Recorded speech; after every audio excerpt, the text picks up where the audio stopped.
Imagine a sociedade dos séculos passados não como uma nação de indivíduos iguais, governados por um Estado central forte, mas como um grande corpo.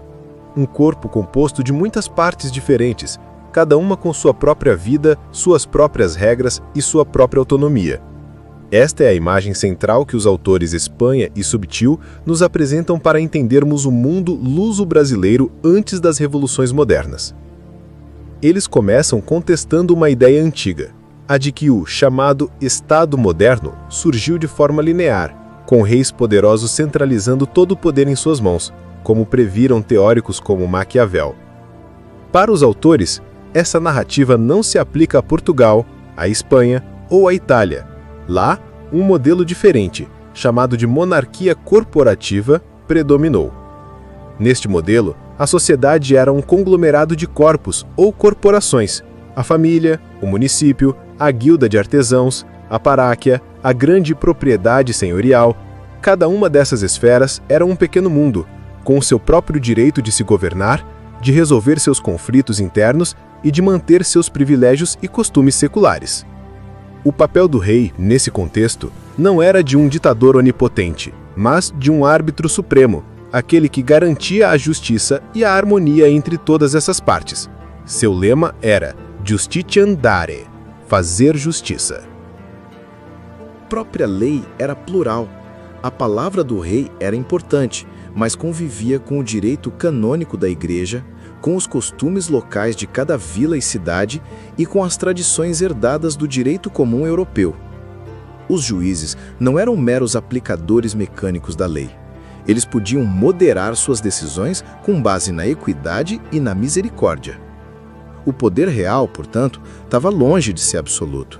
Era limitado pela religião, pela moral, pelo direito e pelo controle de outras instituições, como os próprios tribunais, que podiam anular as decisões do monarca. Este sistema garantia uma estabilidade notável, mas ao custo de um profundo conservadorismo. A mudança social era lenta e difícil. A única forma de alterar instantaneamente esta ordem estabelecida era através de um poder especial do rei, o poder da graça. Perdoar um condenado, legitimar um filho ilegítimo, conceder um título ou um privilégio, estes atos eram vistos como manifestações de uma justiça superior e divina. Os autores são enfáticos. Este modelo não era um traço exótico ou peculiar de Portugal. Era uma característica comum da Europa Ocidental, um legado da tradição jurídica do ius commune.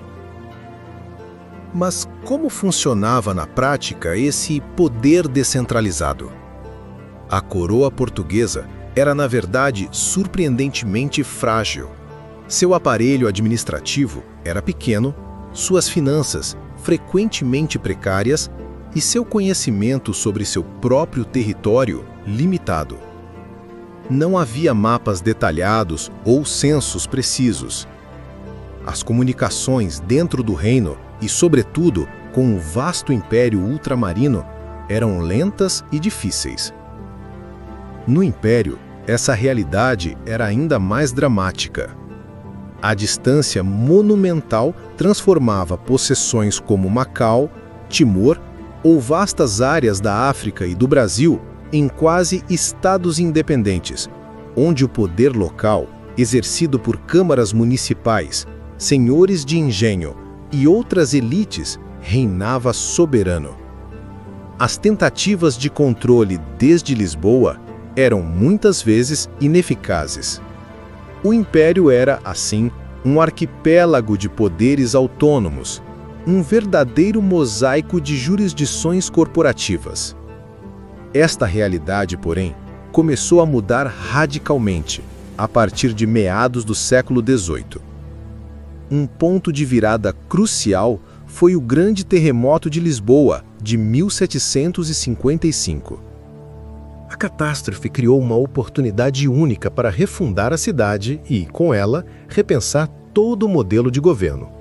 É o chamado Momento Pombal, associado à figura do Marquês de Pombal, Sebastião José de Carvalho e Melo. Surge assim um novo paradigma, o estado de polícia, não no sentido moderno de força de segurança, mas no sentido de Polizeistaat, um Estado que busca administrar e disciplinar a sociedade de forma racional e técnica. É uma mudança de mentalidade profunda. Abandona-se a ideia de uma ordem natural e tradicional para abraçar a ideia de progresso. A sociedade pode e deve ser melhorada, reformada e planejada pela ação estatal para alcançar a felicidade pública. Para isso, são criados novos saberes, a ciência de polícia e a ciência cameral, que visam gerir de forma técnica as finanças, a economia, a saúde, a educação e a segurança da cidade de Lisboa. O alvo deixa de ser o súdito individual e passa a ser a população, uma entidade abstrata cujos comportamentos precisam ser normalizados e disciplinados. O poder centraliza-se. Criam-se novas instituições como o Erário Régio, para centralizar todas as finanças do reino, e a Intendência Geral da Polícia, para gerir a ordem e o bem-estar da cidade de Lisboa. As secretarias de Estado ganham um poder sem precedentes, monopolizando o acesso ao rei. Os antigos tribunais e conselhos são instrumentalizados e sua autonomia minada. Para sustentar este novo Estado, é necessário uma nova elite. A Universidade de Coimbra é reformada e é criado o Colégio dos Nobres para formar uma classe de funcionários meritórios, técnicos leais ao projeto reformista, em detrimento da velha aristocracia baseada apenas em privilégios de nascença. O ataque aos pilares do antigo regime é frontal. Expulsam-se os jesuítas, expropriam-se os bens da igreja e ataca-se a propriedade vinculada, como os morgadios. A Lei da Boa Razão de 1769 subordina toda a tradição jurídica pluralista à razão do Estado. E aqui está uma das teses mais fascinantes do texto. Os autores argumentam que esta revolução pombalina não morreu com o próprio Pombal. Mesmo após a sua queda em 1777, a rainha Dona Maria I e seus ministros deram continuidade às reformas. O Estado disciplinar havia vindo para ficar, pavimentando o caminho para o liberalismo do século XIX.